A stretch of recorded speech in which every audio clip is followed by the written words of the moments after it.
Can I just say something to the viewers here? Because I know I look weird with sunglasses on, and you're probably wondering why. I know that guy's cool, but No, they weren't. it's an eye issue. It truly isn't for the cosmetic purposes. He mouthed off when I poked him. It's fine. That are in this position, it's kind of prompted them to want to change some of their laws in order to protect their employees. And of course, the anti-gun people are outraged, hissy fit, crazy, all against it. No, it says it's safety on it. This is the Webley Mark 6.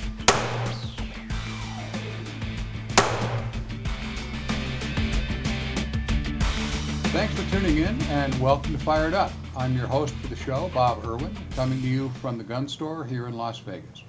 This program is about guns, politics, and self-defense. On this edition, the panel will discuss Clark County, Washington employees who may get to carry firearms at work.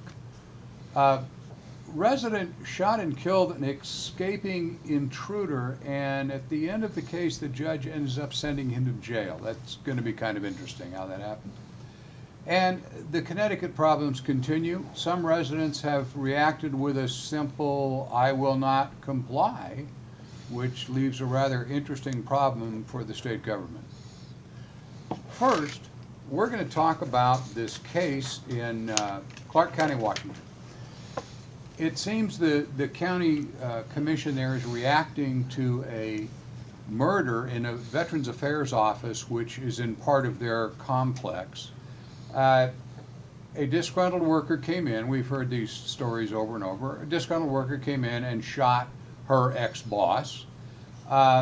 The county administrators are looking at this as that maybe they should arm or allow some of their employees to be armed while they're at work, even though they work for county government. Well, it definitely exposed some of the dangers for the commissioners that are in this position. It's kind of prompted them to want to change some of their laws in order to protect their employees when they're in a, gun-free place. Gun-free zone. Yeah, gun-free zone. Yeah, and of course, the anti-gun people are outraged, hissy fit, crazy, all against it. The Law Center to Prevent Gun Violence in San Francisco sent a lawyer to argue that guns cause violence. Guns cause violence. The claims that employees will get into arguments and probably then shoot each other even more.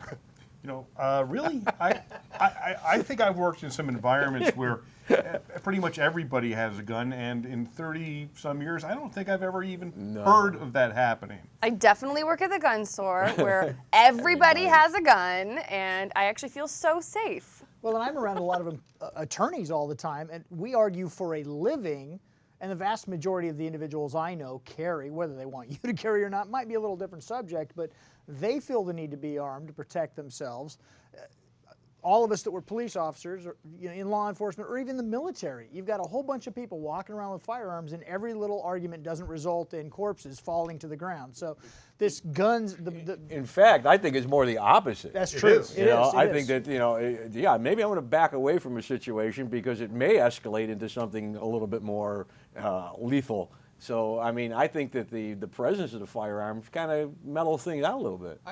This is really a much larger issue because it deals with employers saying their employees can't carry guns. And that isn't the police department, obviously, but the city commission in Washington State is not the issue. It's everybody here. It's the unarmed 7-Eleven clerks, the clerks, I can say that, the clerks in the 7-Elevens that continually are getting shot and robbed and hurt, where they're not allowed to carry a gun, where cab drivers here local, and I think most jurisdictions, high targets for robbers with guns, and then most places are not allowed to carry guns. Well, the simple answer to that one is, and I will happily blame the lawyers for this one, the owners are concerned about litigation. If their employee utilizes a firearm, shoots another person, they may not be charged criminally, but the company, because they have deep pockets, is going to get sued by somebody, and it's going to cost money.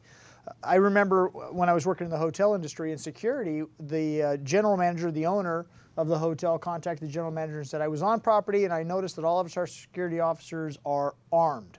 Now, would we save money on our insurance rates if we went unarmed? So we actually had to go and contact the insurance company, and to their credit, our insurance company said, no, because of what you do and where you're located, your rates are the same whether your guys carry guns or not.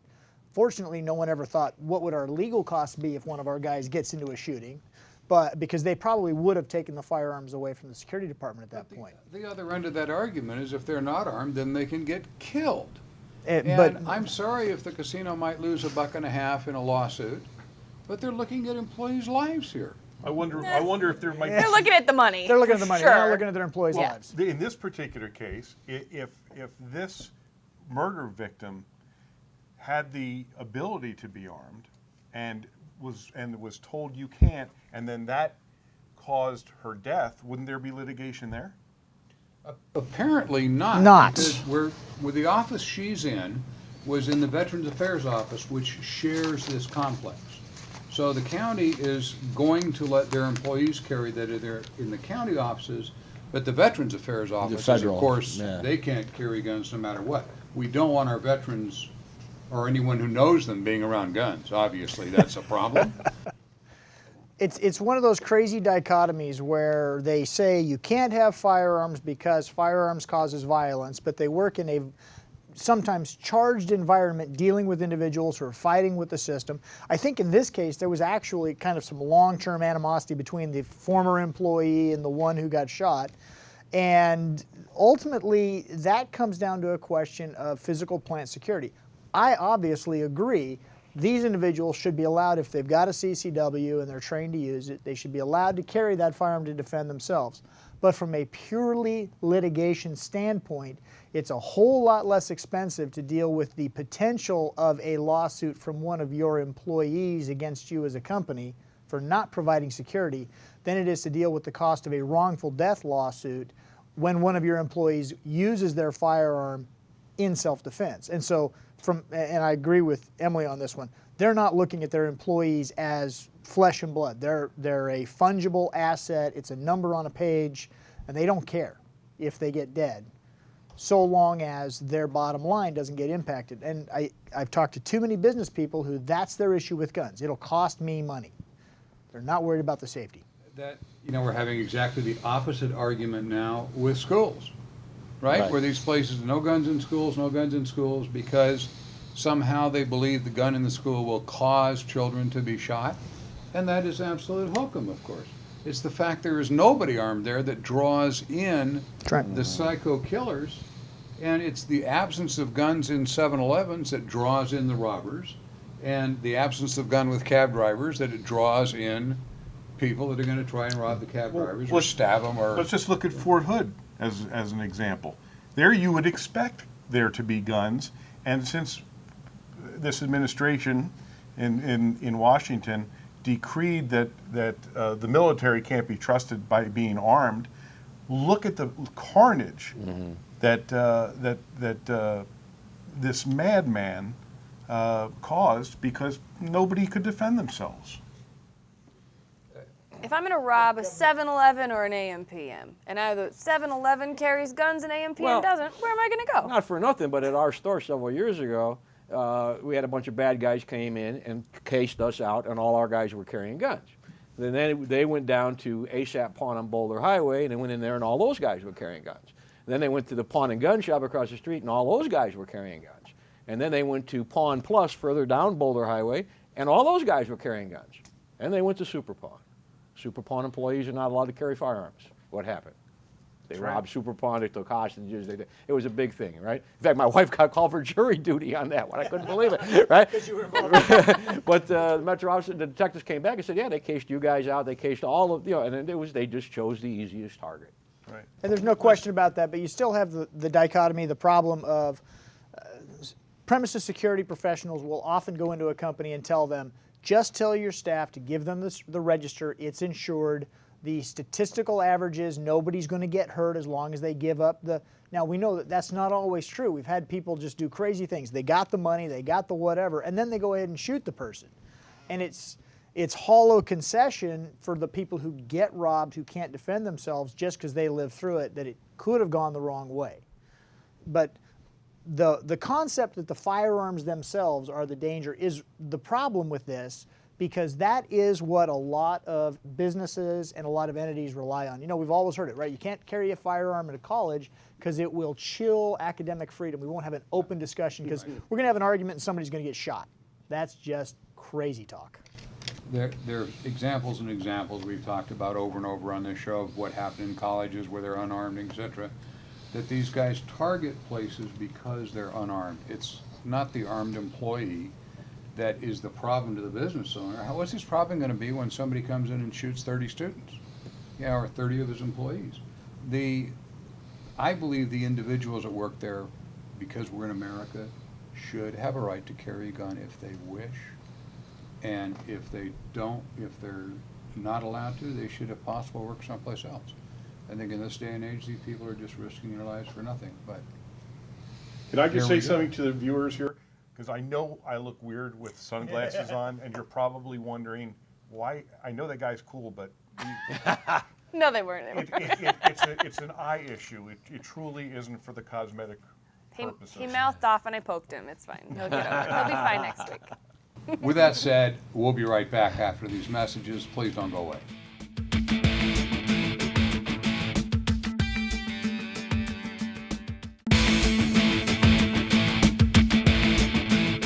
And we are back here on Fired Up. In Columbus, Ohio late last year, a homeowner or a resident of a home fired at a burglar as he was fleeing out the second floor of his target house. It got some immediate reaction on some of the websites. That's because the fellow who did the shooting was eventually sentenced to 4 years in jail, the one who did the shooting. And it bears that when we look at cases like this, you always want to read through all the details and not just the headline. The shooter did indeed get 4 years from the judge, but it's a little more involved than that. But essentially what happened was he heard a noise upstairs in his house. He goes upstairs into, I believe it was a back bedroom, and he sees an individual, and he has a firearm. He told the investigators that he shot at the man before he jumped out the window. Unfortunately, as we're always telling the viewers, forensic evidence didn't pan out as far as that was concerned, and they concluded, based upon all of the evidence, that he actually had fired at the individual once he was outside of the house and running away. We say on the show, don't lie to the investigators. You know, you're going to get found out. These people do this for a living. If you're gonna try and lie to them, just say nothing or tell the truth in a perfect situation. But the fact is that their whole job is to look at something and be like, where did that bullet come from? And why is there blood here or not? And you're just gonna be like, yeah, I shot him out the window and it just curved out and hit him. No, they're gonna find you out. Just say nothing or tell the truth. This guy dug himself a grave with his mouth. I mean, when you lie, you lie. Well, maybe I was telling the truth here, but maybe it wasn't quite right here. You lie, you lie. The dead burglar was hit 3 times in the back, okay? Right? A very slow dive or a very quick, all the shell casings and everything found outside on the ground. I mean, Well, You probably swept him out. and perhaps the lack of gunpowder residue might have been, I think they call that in law enforcement circles, a clue. clue. And there was, and the blood, of course, the blood evidence, that there wasn't any. So, if you consider that the dead guy is in the yard outside, and he's got all the bullets in his back, probably doesn't pan out to the self-defense strategy. You know, and unfortunately, and every criminal defense attorney has probably had some version of this happen at some point, but much to his attorney's chagrin, apparently the accused had bragged about what he had done and perhaps went so far as to write and perform and maybe even put up on social media sites a rap song called Voluntary Manslaughter. So it, and it's really a bad feeling when the DA calls you up and they're kind of chuckling. They say, guess what I found?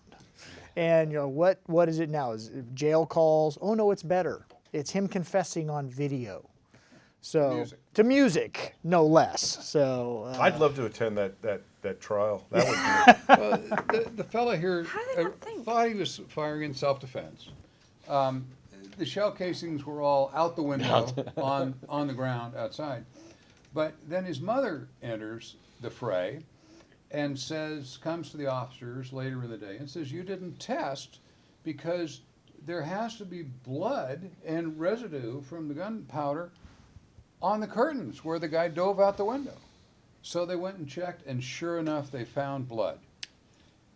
It's like magic. Unfortunately, It's a miracle. they tested the blood that they'd missed before, and it came back to be a mixture of blood and saliva from the mother. She had gone into the room, bit herself, and spit blood on the curtains I gotta after say, the crime that went is a through. dedicated mother. That's I mean, really She's protecting her child. She's getting a boy. Mother's Day card from me. That's a From jail. You know, the sad thing about this is and in this particular instance, I think Bob's absolutely right. A lot of the blogs jumped to the conclusion that because it was a burglar and this person had a right to self-defense, the judge got it wrong. And you do have to read the facts of each case. Not every shooting is a good shoot. No. And, you know, as the story goes on, we find this isn't a nice kid. He's got a lot of other issues with the legal system. It sounds like kind of everybody did. But it's a good training example because for years and years and years, and we've probably all heard this from somebody, right? Oh, my Uncle Ted's third cousin told me that if I ever shoot anybody in the front yard to drag the body in the house. Okay, all right. I had one of those. I mean, we all hear it. We've heard it 100 times. I actually responded to a robbery one night, right? I get there, and there's a dead guy. It's a store. There's a dead guy laying in front of the counter. And then I look, and there's a blood trail going out the door into the parking lot where the owner's car was. He got mugged in his car.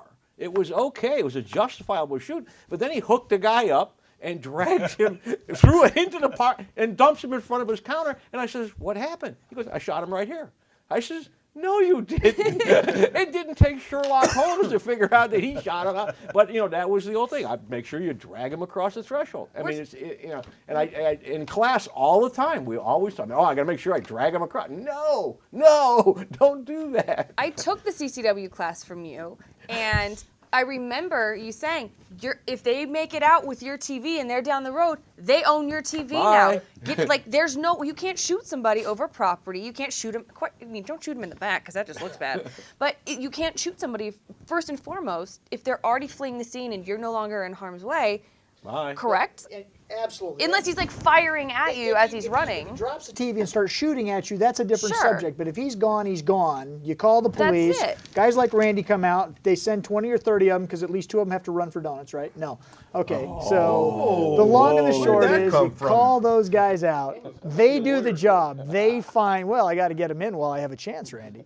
So, but from a legal standpoint, messing with a crime scene is the dumbest thing you can do. It's a crime everywhere, by the way. If you step into a crime scene, technically you can be charged with a crime, although it rarely happens unless you're being an idiot. Like, I'm going to go stand over there behind that tape. I don't care what they tell me.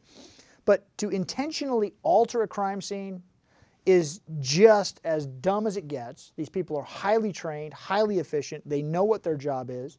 I'm sure in this case when she said, oh, there's blood on those drapes, I'm sure there is. Somebody said, and we tested them earlier, I'm telling you, Sarge, there's no blood on those drapes. And if there is now, you know. So it's just a very wise homicide investigator once told me in a class, he said, look, every single murder, the murderer makes 100 mistakes. If they can figure out what 5 of them are, they're really, really smart. And the 95 are just out there for us to find. And so in a self-defense shooting, if you get into a self-defense shooting, it is what it is when it's done. And your defense is going to rest on those facts. Just to continue what happened with this is possibly the worst self-defense shooting ever in the history of the world. Yeah. But the judge then only gave him 4 years. And you're looking at, well, he shot a guy in the back, flying, it was clearly a murder. Why would the judge do that? Well, there's more. It seems when he got out of jail on bail, he was stopped by the police with some friends of his and caught carrying a gun, which he didn't. He's a felon already anyway. But anyway, and he threw the gun over the fence, and the cops found the gun, so they charged him with a concealed weapon, put him back in jail.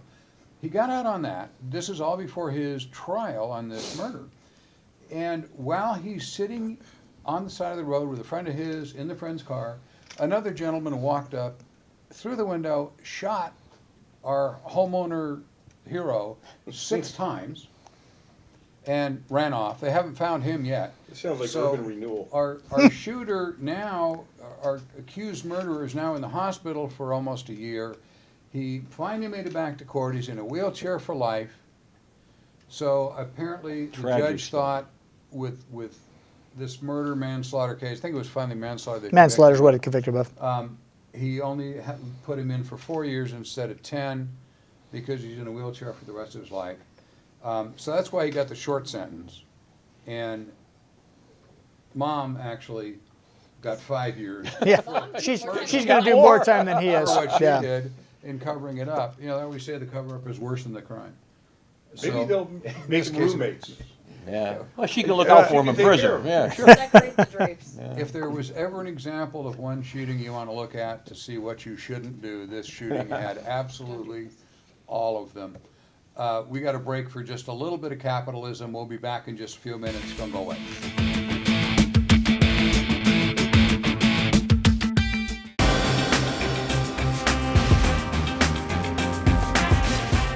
Hi, we're back at the Safari Club International show here in Las Vegas, Nevada at the Mandalay Bay Convention Hall. This is the 42nd annual show, and it is a wonderful location to meet other sportsmen, conservation-minded individuals, and many of the companies that make firearms and hunting and outdoor activities possible. We're going to interview as many of them as we can today and bring to you what happens here at the SCI show. You can join Safari Club International by going to their website. Your contributions to Safari Club International guarantee future generations the ability to enjoy the outdoors here and abroad. Come with us as we explore Safari Club International.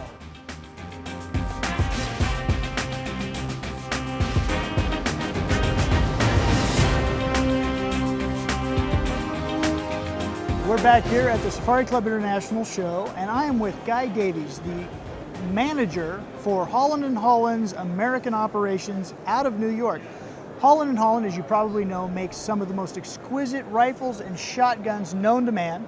They're famous for their large side-by-side hunting rifles used in the safari trade. But we're standing here in front of a bolt gun that just drew my attention. Guy, can you tell me a little bit about this rifle? Yeah, certainly. Well, this is a Holland & Holland 375 magazine rifle, but it's quite a special one because in 2012 we celebrated our 100-year anniversary. Our founder, Mr. Holland, introduced it in 1912, and we made a series of 25 of these.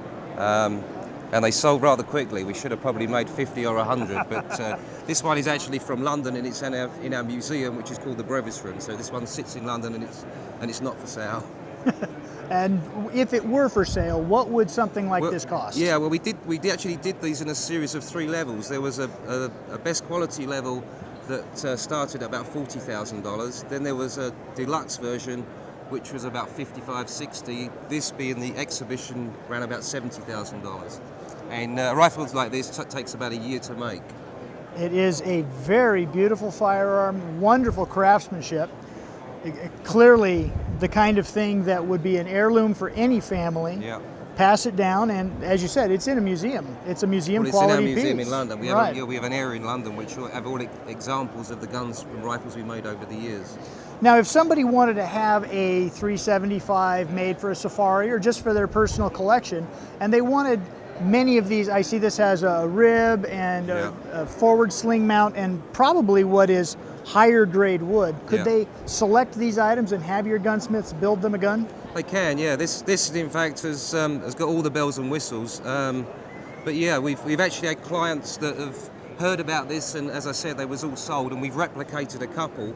But you probably can't see it on the camera, but this makes reference as a date here, 1912 to 2012. So we can actually replicate this as an exhibition grade rifle, but not make reference to the anniversary of it. Oh, okay. That makes perfect sense because they were a special run. They were, yeah. Okay. And as I said, I wish we'd made more of them because they were very, very successful. And in fact, Holland & Holland is somewhat famous because a few years ago, the 600 Holland & Holland obviously was the largest Nitro Express caliber out there. Yeah. And I believe, if I have the story correct, the company decided to sell the last one and never make another one. We did, yeah. And then one of your good clients came along and said, well, if I can't have a 600, why don't we make a 700? And so Yeah. you now have the largest, is it the largest I production believe it factory is the cartridge? largest. Yeah, we've made about 15 of them, but you're correct. Yeah, client came in. We announced it as being the last one, which was a decision that was made. And we kind of thought this gentleman was joking. And lo and behold, came back in 6 months' time with a 600 cartridge and said, will you make me a rifle now? Which we did, and we have actually the 600 on the table over there, 700. 700 over there. On the table over there, yeah. That is great, and it just shows that Holland & Holland, now, I should have asked this at the beginning. How long has Holland & Holland been in business? Holland has been in business since 1835. Making guns for sportsmen Making since guns, 1835. Yeah. Our history was that our founder was actually a tobacconist, and he would mix in the circles. Back in the day then, the thing to be doing was shooting pigeon shoots. And he would go to these pigeon shoots, he was a good shot in his own right, and start making guns for his friends and customers. And to that regard, Holland & Holland still makes shotguns, over, under, and side-by-sides. Side-by-sides, yeah. And they can fit them to tailor you. You can either buy one that's already been built. You can ask to have one made, go to the New York store, and we'll give you that address here in a minute. Or, I suspect, if they wanted to, they could fly to London and be fit there in the gun room. Yeah, well, in our shooting grounds. We have a shooting grounds in London, which is about 45-minute drive from our Mayfair showroom. We have the factory. Quite interesting, you were talking about the factory. That our factory was built by the founder in 1898, and we still make the guns there now. It's a multi-level factory with about 45, 50 craftsmen That is build these wonderful rifles and shotguns. And you exhibit at the Side-by-Side Nationals, which is held in Georgia every year, correct? Yeah, that's one of the events we go to. We're involved with a lot of charity shoots. We're in the process now of organising a English traditional driven shoot in Idaho. And so if somebody wanted to come to that, could they shoot your guns at that That's shoot? the idea. We're going to bring some pairs of guns so people can experience with pairs of guns. We're looking at bringing some instructors from our shooting grounds over. We do gun fittings, dress them if need be in the Holland clothing. And there's you have media, you've got books on hunting and the history of the Holland Company, Yeah. and an entire clothing line And we on have the a other clothing side line on over other here, side of right our around the booth there, corner. Yeah. And safari lines, traditional English clothing and safari clothing, yeah. Now, I will admit I was surprised. I went back to New York several years ago, and while I was there, somebody had told me, go find the Holland & Holland store. I'm in the middle of Manhattan thinking, there's a gun store here? And sure enough, why don't you tell us a little bit about the Holland & Holland New York location? Well, our New York location, historically we've had two locations. We did have a shop on 57th Street. We relocated, so we're on 40th Street now between 5th and Madison, and we're in an office building, so we're located on the 19th floor. No appointment necessary, you're welcome to come and see us. We're open from 10 till 6 o'clock, Monday to Friday. And we have obviously much more guns than we got here, and come and pay us a visit. Love to see you. If you're in New York, certainly go by. It is a wonderful experience. Everyone there is just a pleasure to talk to. They let me wander around and handle all of their firearms while I was there, even though I started off by saying, there's no way I can buy one of these today. And it's a great experience. Also, look into that shoot in Idaho. Can they contact the company and find out what the schedule on that? They can contact me directly. We will be putting something on our website. So it's going to be a bit limited because with driven shooting, you only have sort of 8 guns.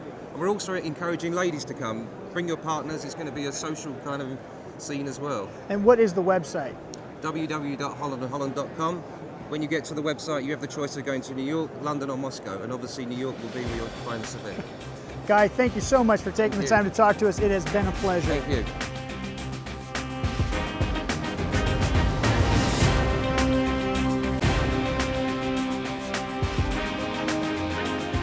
Hi, this is Tony with the Gun Store in Las Vegas. Thanks for watching Fired Up with Bob. We're here coming live from the gun store today, and we're going to do another historic firearm. This is the Webley Mark VI. And this gun started off in 1887 with their first Mark I's, and it was they call a break top hand ejector model. In other words, you would activate the lever on the side here, push it down, the extractor would come up and extract all of the 6 rounds. They went from the Mark I, then they went to a Mark IV. The Mark IV was called the Boer War model. A lot of the Army officers purchased the guns themselves for service in the Boer War. During beginning of World War This gun came out in 1915, and this was the standard military issue for the British soldiers. Now, they used what they call a 455 Webley caliber, and it was a very anemic, low-power, heavy bullet case for this.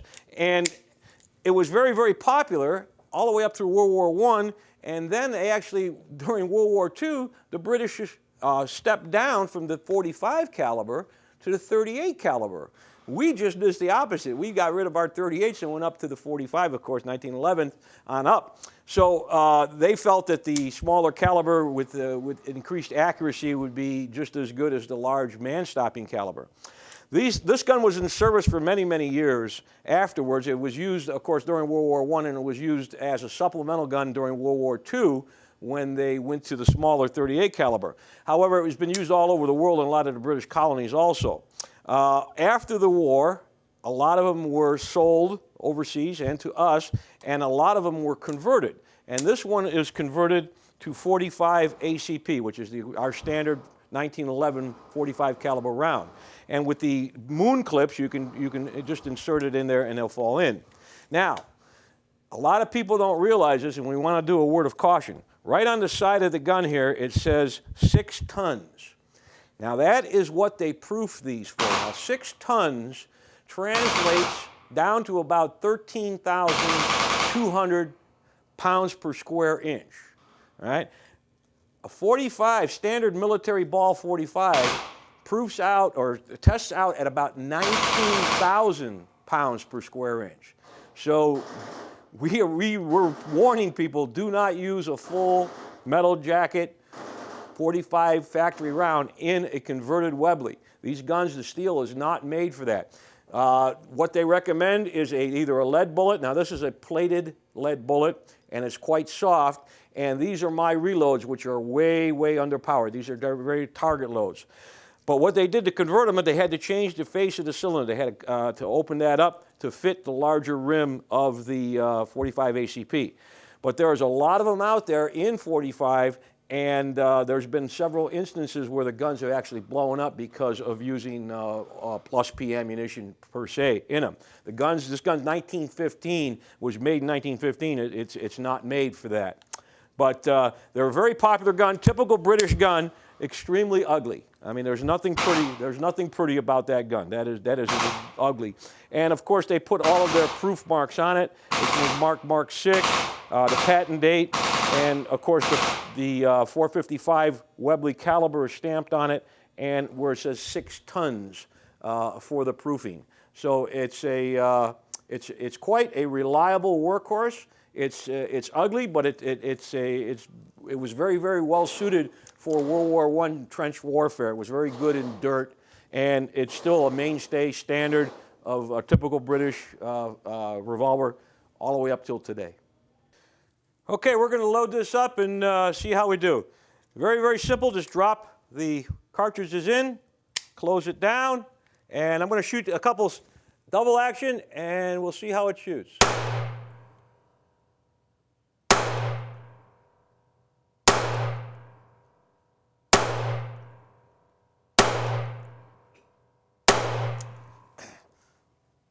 Open it up, and then the empties will come right out.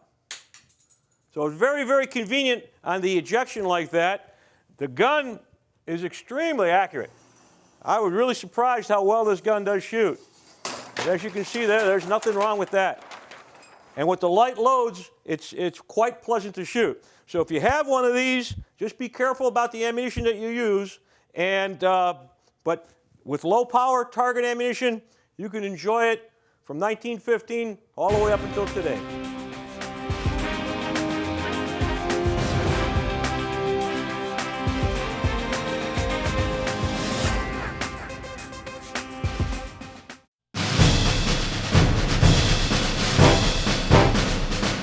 Hi, I'm Mike Rogers from the Gun Store. Time for our Moron of the Week segment. This is where we try to show you people being unsafe so that you won't be. You might pick up some tricks. Please seek good instruction from a good instructor. Intruders. You know what I think? I think I'm getting on this side of the gun. Really? Stuart, What? this just says. No, it says it's safety on it. He was quite sure that the safety on was on that 590A1 Mossberg shotgun, so he put his finger on the trigger to test it, with the obvious result.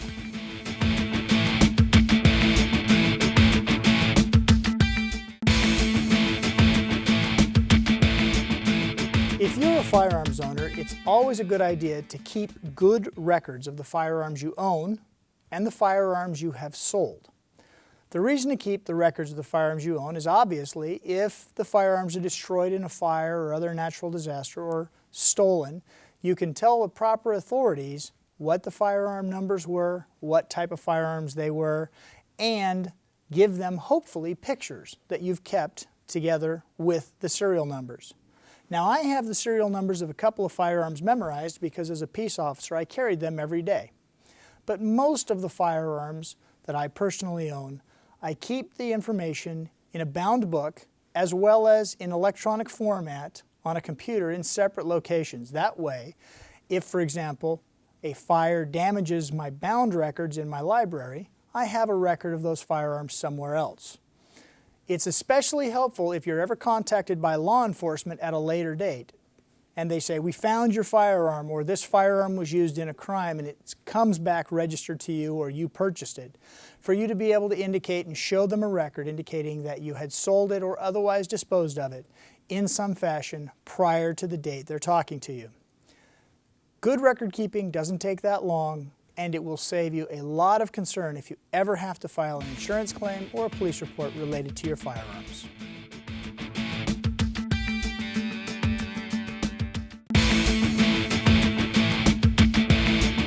We are back here on Fired Up.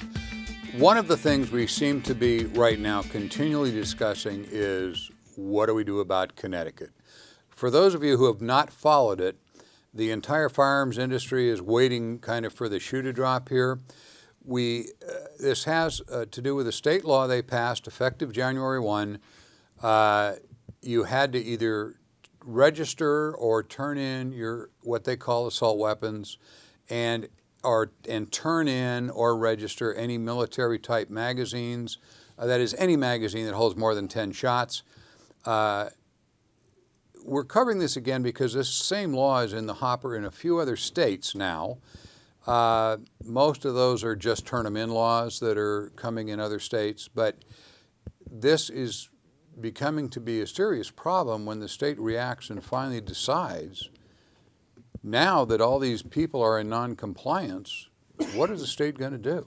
Well, and the real question is, what are the gun owners going to do? How are they going to react to whatever it is the state chooses to do, whether it's send people out to the door to get the items or just send out a letter? Ultimately, the right answer is for the voters of Connecticut to get together and vote the Congress critters out who did this, because they can always go back and rewrite the law, repeal the law, and put it back in. But in the interim, it's going to be a real issue. The government works for us, but right now the government's working against. Some of the pundits are telling people to bury the guns in their backyard, as if that's going to be a long-term solution to any of this. I mean, it might prolong the search for it, but eventually, obviously, it can be a bunch of fresh overturned dirt. They're going to know what's up. That's not. Well, do we believe that that law enforcement is actually going to do this? I mean, this is the scary thing about it. I mean, if they actually do that, I just hope that there's enough Americans out there to believe that this cannot happen in this country. I mean, you're turning an entire class. I saw the video of that one. You're turning an upstanding veteran firefighter into a felon. Now, are the police officers actually going to knock, knock, knock?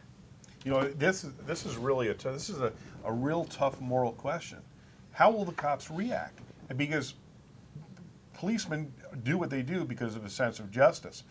This is injustice in the nth degree. And Tony, as you said, we are making criminals out of honest, decent, hardworking citizens. And when faced with a moral issue about doing your job, at what point do you say, you know what, I can't do this? Yeah, I mean, it would. I couldn't do it. Do you I'm think there's sorry. some letter of the law, cops out there that are like, this is what it says in the books, Absolutely. I'm gonna do it, even whether good, bad, or ugly? That's They're it. just doing I it. think there's more of those than we would hope there are, actually, because when it comes right down to it, police officers go into the line of work. This isn't like, I walked into a McDonald's and applied for a job and discovered I liked it. You don't go through the process of becoming a peace officer if it's not in your core to do that job. And you go through an academy and you're taught. We have a compendium of law that's put together by people smarter than us, and our job is to enforce it. I can't tell you how many officers I've talked to who say things like, hey, look, if we legalize marijuana in the state of Nevada, I'll stop worrying about marijuana because it won't be illegal anymore. But until then, it's an issue that I have to address. Firearms are the same thing. Will there be some officers who will look the other way? Probably. Sure, there will be.